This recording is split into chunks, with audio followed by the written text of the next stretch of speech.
lại nụ mái thô rồi chỉ lại nụ đầy phố cái núi mạch ba là bài bồi đầu bom ra có cố chỉ nốt chế tôi chọn tệ chúa nên niềm chan mê ta ua cầu ôi có mọc lại là tàu mi chế ra lê mi chế nó bắt đặt lại nụ mái thô rồi chỉ lại nụ đầy phố ba là bài bồi đầu bom ra có cố chỉ nốt chế tôi chọn tệ chúa nên niềm chan mê ta ua cầu ôi có mọc lại là tàu mi chế ra lê trong chúa tôi ôi lê man ri chân nằm đua cơn cuốn tụ muốn nó bọc gió hóm nông lê xót mi chế gây tơ trùa ua man lanh lanh cầu mi chế tay nhột chắc cao nó hất lông nhong trong đầy cua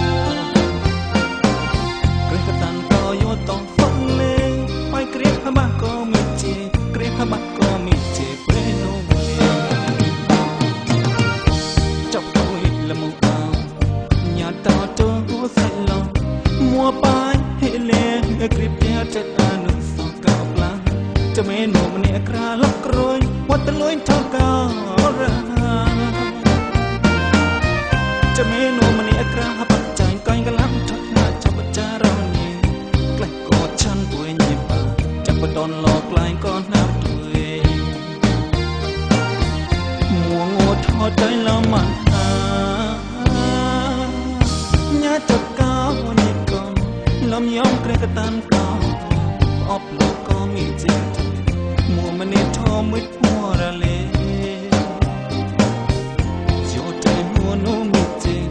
ฉันว่าที่ไปมัวระเล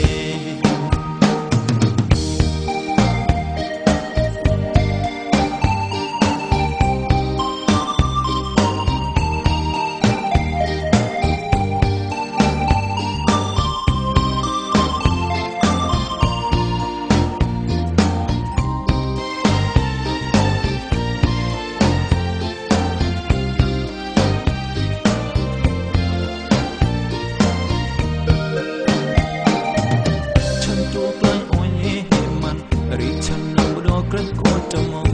หัวหน้าปองฟ้าหอมลงเลสอดมีเจแก่ใจตัวหัวมันไกลไกลก็มีเจแต่หยุดลงจะก้าวหน้าลงยองจับเลยกัวกระกระตังก็โยดจอสังเลไปเกลียดพม่าก็มีเจเกลียดพม่าก็มีเจเป็นโนจะมาคุยละมุnhà tao đâu sẵn lo mua bài hệ lệ kịp trẻ chất anh sầu cao lắm cho mấy nụ mà nhẹ ra lóc rồi quát ta lôi thao cao ra cho mấy nụ mà nhẹ ra bắt chạy cây ngã lăng thôi nhà chọc cha đâu cực có chăn tuổi nhịp chắc bắt đòn lọt lại con nam tuổi mua thôi đây là mặn nhà chợt cao nhìn con lòng nhong kề cái tan cao bỏ bọc có mi chết mùa mình thô mới mua ra lê